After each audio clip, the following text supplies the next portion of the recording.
sou o Manezinho da Implosão, dono do Casarão do Vinil, personagem de São Paulo.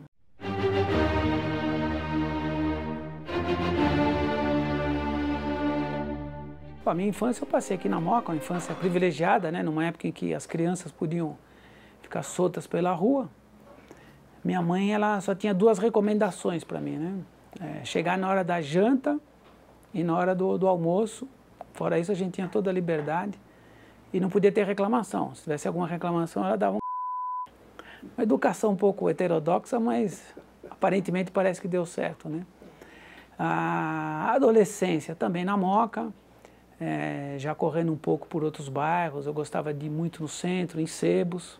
Já é uma época que eu gostava de frequentar muito sebo. E ia muito na Biblioteca Central, lá na Mário de Andrade, e era fascinado pelo centro de São Paulo. Estudei aqui na Moca, no Galixo primeiro, né? Um colégio recém-inaugurado aqui na Moca. Depois eu estudei 7 anos no MMDC, também foi uma fase muito bacana.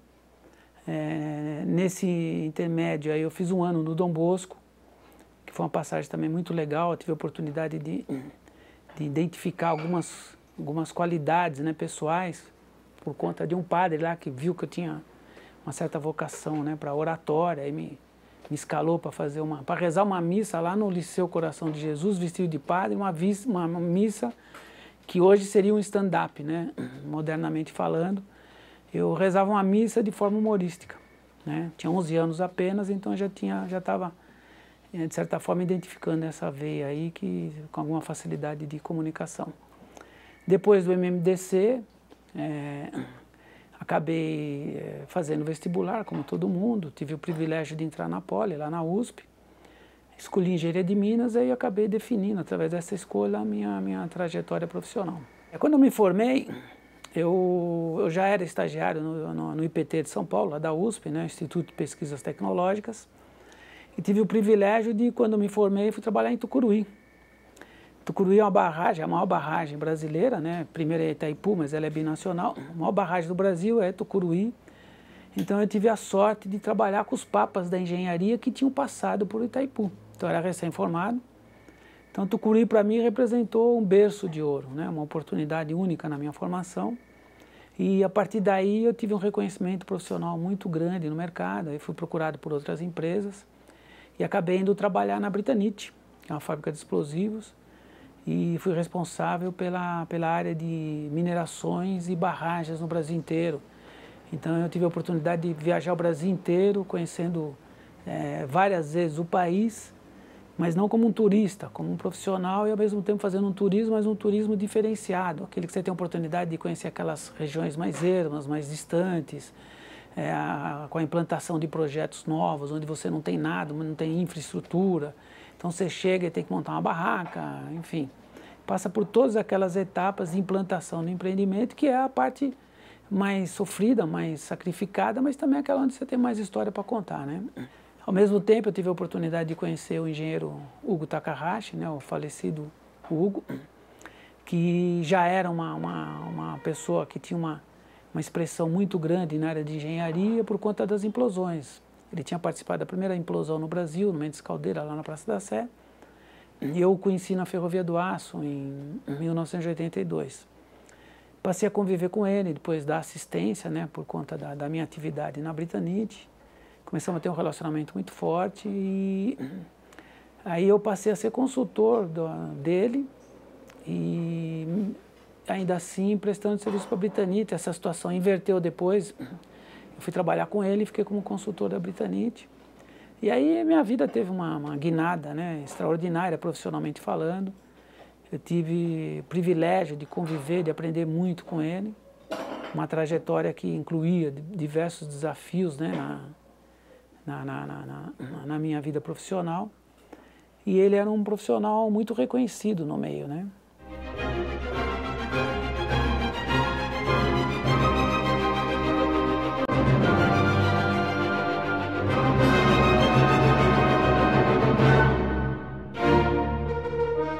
Nesse episódio, para mim foi muito gratificante. Primeiro, a confiança que ele depositou, né? E o fato de ter corrido tudo bem, que pese ter sido uma implosão considerada muito difícil. Eu lembro que na época nós tivemos até que dar diversas palestras, porque houve um plebiscito na região, no bairro inteiro, para autorizar se ia sair a implosão ou não, por conta das preocupações, né, que os moradores tinham por se tratar de uma implosão de alto risco. E correu tudo bem, eu me senti super realizado, o japonês acabou ficando também contente por ter depositado essa confiança. Depois, nesse mesmo ano, ainda fizemos outras implosões juntos, e infelizmente, em outubro de 90, no dia 20 de outubro de 90, ele veio a falecer num acidente de carro em Minas Gerais. E a partir daí nós tivemos que tomar uma decisão, toda a equipe, se daríamos continuidade ou não à trajetória, né, na engenharia das implosões que ele já vinha levado até então.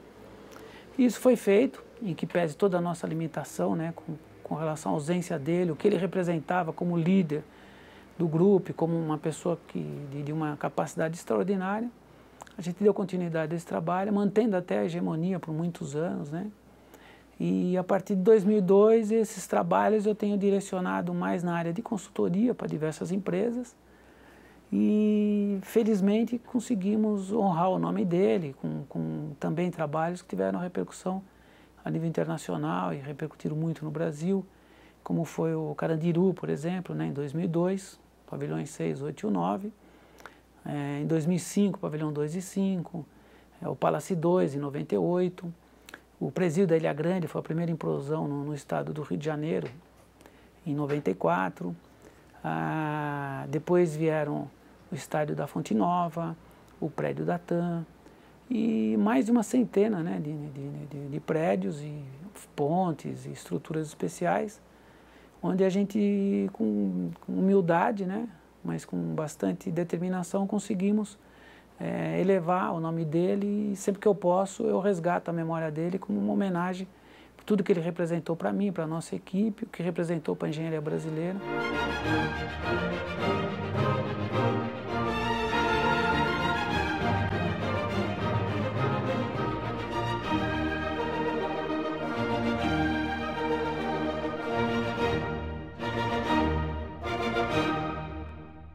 Eu diria que no Brasil, de todas as implosões que ocorreram, 3 se destacam, que foi o prédio da CESP, o da Berrini e o Palace 2. E sem dúvida nenhuma, o Palace 2 representou todas as condições extremas de uma implosão. Para quem conhece os bastidores do que foi o Palace 2, as pessoas comentam até que seria passível de se fazer um filme, em função de tudo que ocorreu lá. Era uma situação dramática, né? Primeiro por conta da tragédia, né? Morreram 8 pessoas. Nós chegamos lá numa condição muito crítica de risco. Existia um engenheiro da prefeitura que tinha certeza que o prédio ia desabar a qualquer momento. E nós, até numa avaliação errada, achávamos que não estava tão perigoso e ele tinha razão. Então, fizemos por bem escorar o prédio para podermos trabalhar com a nossa equipe. Então nós escoramos o prédio com dormentes, convivemos lá em toda etapa de preparação com os corpos ainda que se encontravam no entulho.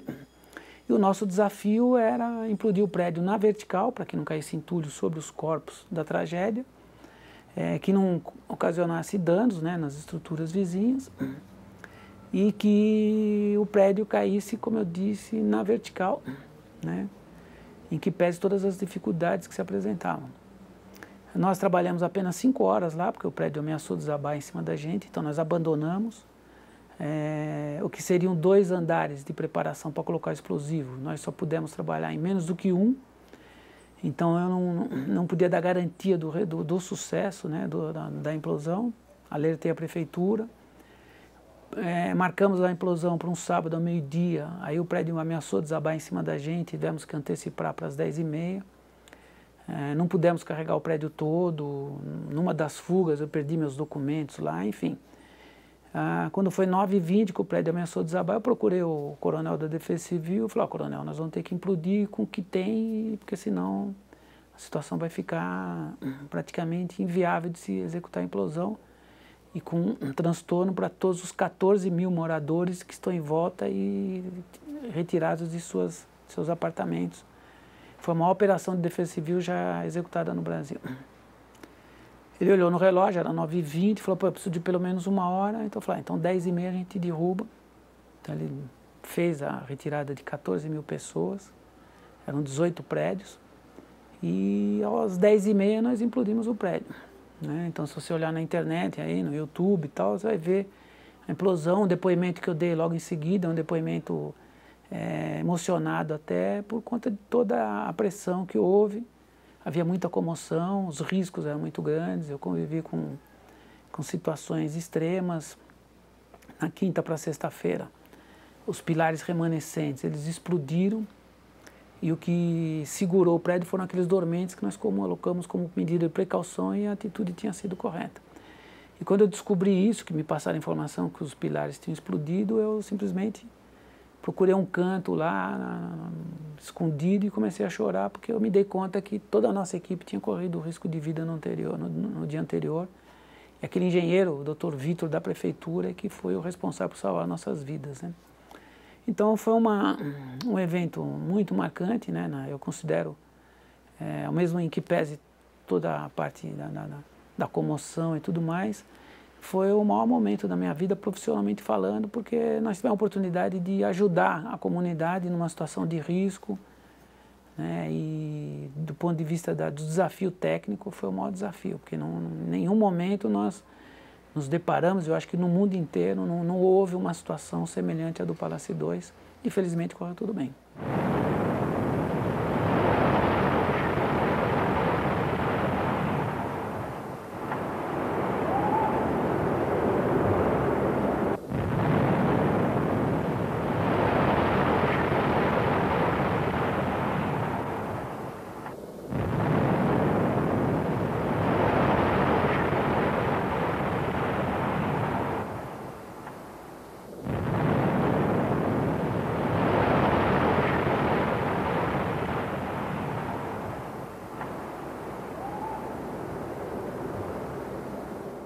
A implosão ocorreu dentro do esperado? Felizmente, em que pese todas as dificuldades, né, que apareceram no desenvolvimento do processo, a avaliação preliminar nossa é que o trabalho teve realmente um resultado perfeito.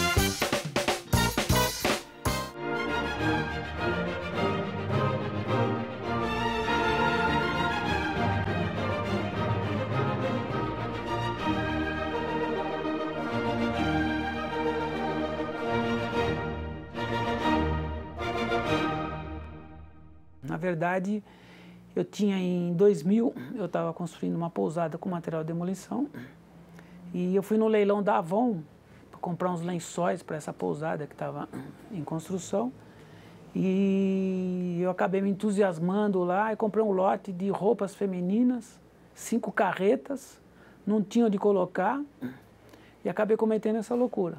Aí montei uma loja aqui na Moca, na Rua Oratório, para uma sobrinha minha que estava desempregada, e essa loja acabou representando um grande fracasso, né? De cada 5 pessoas que entravam na loja, 4 era para roubar e 1 para dar cobertura. Então, ao invés de fechar a loja, o que seria frustrante, né? Nós acabamos tendo a ideia, que se mostrou criativa, de começar a trocar as roupas por livros, que eu gostava de livros, né? Era Rato de Sebo. E isso teve uma repercussão tremenda, entrou 20 mil livros no primeiro mês. Aí as pessoas começaram também a trazer discos de vinil. E como aquela troca, né, aquele escambo era interessante, começamos também a trocar. Aí vieram os móveis, os quadros, as esculturas, objetos antigos. E aí, com esse montante, com esse acervo extraordinário, né, eu acabei criando o sonho de fazer do Casarão um centro cultural, um espaço diferenciado em São Paulo. A ambição disso tudo aqui é fazer da Moca a capital do vinil em São Paulo. Por quê? Porque aquele processo de escambo gerou mais de 1 milhão de LPs, 400 mil compactos, além dos 200 mil livros, 50 mil de 78 rotações, 5 mil quadros. Era um acervo cultural extraordinário, onde os vinis se destacavam Não só pelo valor cultural, mas também porque eu estava me identificando, né, com esse setor cultural que estava me trazendo bastante prazer.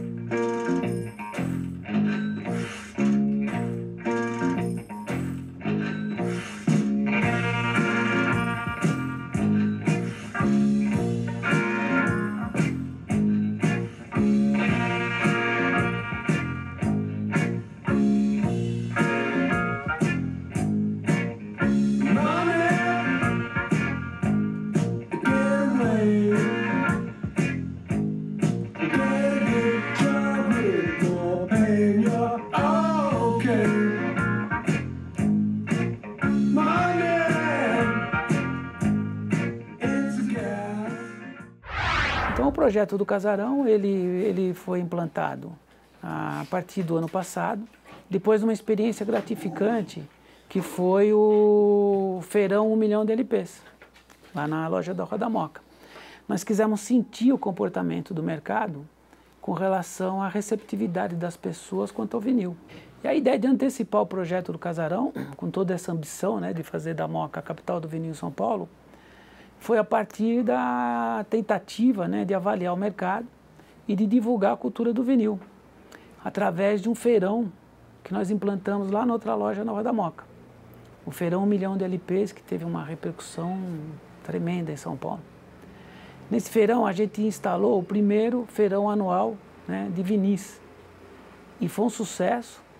A partir daí, na semana seguinte, criamos o segundo feirão anual, o terceiro feirão anual. Então foram 23 feirões anuais em 23 semanas, parodiando aí o Juscelino Kubitschek, né? 50 anos em 5. E diante dessa repercussão, veio gente de todos os lugares da cidade, do interior, muitos compraram mais do que 1000 vinis. Então a repercussão foi muito grande, a receptividade também. Houve um momento que a Catraca Livre divulgou, num determinado fim de semana, nós vendemos 9.000 discos num único dia. Mas como o espírito era divulgar a cultura do vinil, na prática nós vendemos 200.000 LPs a um preço super acessível nessas 23 semanas. Por isso que deu essas cifras aí, 9.000 num dia, 3.000 no outro, porque era muito atraente o preço, né? A divulgação foi muito grande, o Facebook, redes sociais, então as pessoas chegavam. Nesse dia que vendeu 9.000, para você ter uma ideia, Dantas, a loja ela é enorme, ela encheu de gente, fiquei até preocupado, né, com o fluxo, e eu levei um monte de disco e coloquei na calçada, aí o pessoal saiu da loja para garimpar na calçada. Então aquelas meninas vinham tudo com roupa arrumadinha, então você sentava na guia, sabe? Não estava nem aí e começava a garimpar.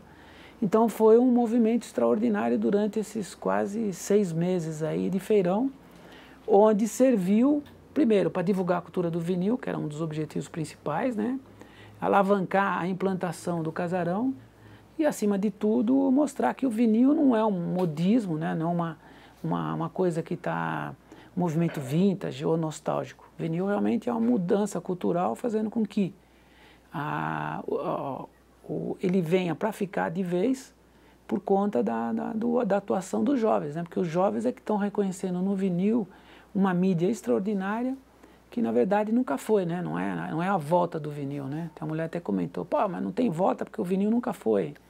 Ele se manteve latente em função da atuação dos DJs, dos colecionadores, pesquisadores, alguns lojistas, né, que mantiveram o vinil presente. Então, são verdadeiros heróis que mantiveram o LP, o bolachão, presente na vida de boa parte da sociedade. E o que está ocorrendo hoje é que a sociedade inteira, né, a indústria, as pessoas, os empresários, estão resgatando o vinil através da fabricação de novos LPs e de novas vitrolas.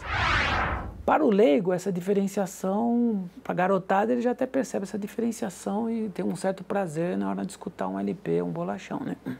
Para os mais entendidos, essa diferença de qualidade é flagrante, porque algumas frequências, né, aparecem numa mídia e na outra não. Então a diferenciação é muito flagrante para quem tem essa sensibilidade musical. E além do que também, o LP ele traz outras vantagens, né? Ele tem a beleza das capas, o volume de informações que vem na contracapa, a dificuldade em piratear e, acima de tudo, o resgate desse ritual, né, de você ouvir música ao lado de outras pessoas, né. Parece que a sociedade está um pouco cansada, né, ouvir música de forma isolada, né, MP3, você sozinho. Então está se resgatando movimentos como a bossa nova antigamente, que uma pessoa comprava um disco e sentava em torno de uma vitrola e começava a escutar as músicas.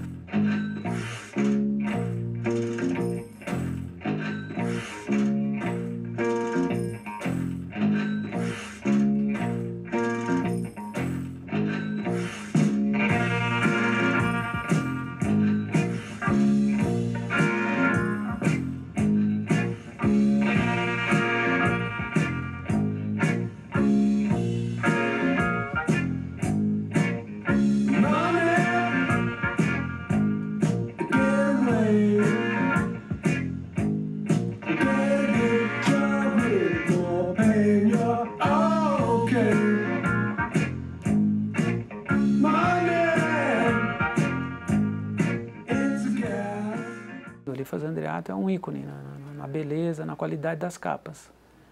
Ele foi responsável por centenas de capas, né? Quem dá sempre muito destaque a isso, e com mérito, é o Rolando Boldrin, no programa dele. Tem até em destaque no auditório algumas dessas capas. Então, todos esses artistas que se consagraram, Milton, Elis Regina, Chico, enfim, eles foram contemplados com verdadeiras obras de arte, que foram as capas de seus discos, todos eles produzidos pelo Eliphas Andreato. Então, o Eliphas Andreato, ele é uma sumidade. O Brasil tem um nome muito forte nessa época, reconhecido no mundo inteiro, e o ícone desse reconhecimento, entre tantos outros, né, que tinham muito valor também, mas o ícone, o personagem principal dessa manifestação artística foi o Eliphas Andreato. O Casarão tem esse lado democrático de conviver com todos os estilos musicais, e o fascinante é exatamente isso. Você tem espaços aqui onde você tem alguma coisa já direcionada para aquele mais exigente, que ou não tem tempo, ou quer uma coisa realmente já direcionada. E nós temos espaços aqui para garimpo, que atende a 95% do gosto das pessoas, e passando por todos os estilos. E outra manifestação interessante também do vinil, não é o LP, mas é o compacto, né? O compacto ele é representativo, assim, muito simbólico, né, da trajetória de todos aqueles artistas que se consagraram na música. Mas, ao mesmo tempo, ele é até mais representativo ainda daqueles que não tiveram expressão nenhuma, que pode ser 50 mil, 100 mil pessoas que gravaram um único vinil. Então, essa diversidade realmente é fascinante.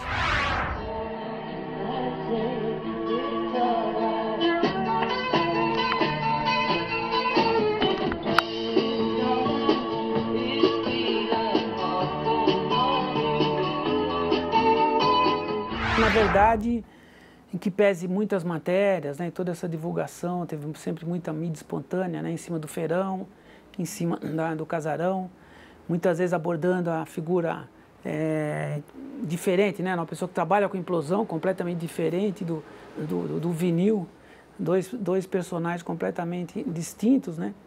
Então, muitas vezes fica essa imagem de um grande colecionador que eu não sou, né. Então, como eu disse, isso aqui aconteceu sem planejamento nenhum. Eu nem tinha uma cultura musical. Eu sempre gostei de música como outra pessoa qualquer, mas essa sequência de fatos fez com que eu me visse diante do privilégio, né, de deter boa parte da história da música através desse acervo extraordinário. Eu sou uma pessoa fascinada pela beleza das capas, pelo volume de informações, e eu curto todos os estilos musicais, né? Gosto particularmente dos compactos, por representar a história dos artistas, como eu disse, desde aqueles que se consagraram como os mais simples. Mas eu realmente não tenho apego por nenhum tipo de música, estilo ou algum produto especificamente falando. Eu gosto muitas vezes, quando chega algum lote, alguma coisa diferente, eu gosto de levar para casa para apreciar, né? Seja para ler a respeito, ouvir alguma coisa, mas eu não me apego àquilo, então eu trago de volta e disponibilizo para o mercado. Então muitas vezes acha até que eu tenho um acervo em casa extraordinário, alguma coisa que eu estou escondendo, mas não, realmente a gente disponibiliza todos porque essa figura do apego ele não existe. Olha, nós temos muitos raros, né? Mas eu gostaria de destacar um que é bastante emblemático, E até para reforçar essa tese que não tem apego, mas balançou um pouco na época, é o primeiro do Roberto Carlos. Um disco que era vendido por 3, 4 mil reais. E uma vez um cara ligou e eu pedi 7 mil. Né? Até um dos componentes do Detentos do Rap. E ele acabou aceitando e eu me arrependi. E quando ele veio comprar o disco, eu acabei ficando numa saia justa, né? Ele falou, não, você deu sua palavra e eu acabei vendendo o disco. Então, provavelmente, foi a maior transação em vinil no Brasil. Então, essa figura da raridade, ela fica caracterizada por vários motivos. Esse do Roberto Carlos, por tudo que eu listei, dá para entender o porquê dessa valorização. Linda, oh linda, com você vivo a sonhar. Linda, oh linda, só você eu hei de amar. Linda, oh linda, vivo triste a esperar. Linda, oh linda, que você me queira amar. Naquele momento em que você me beijou, a terra tremeu e a vida parou. Meu sangue ferveu e a cabeça girou e o meu coração queimou. Linda, oh linda, com você vivo a sonhar.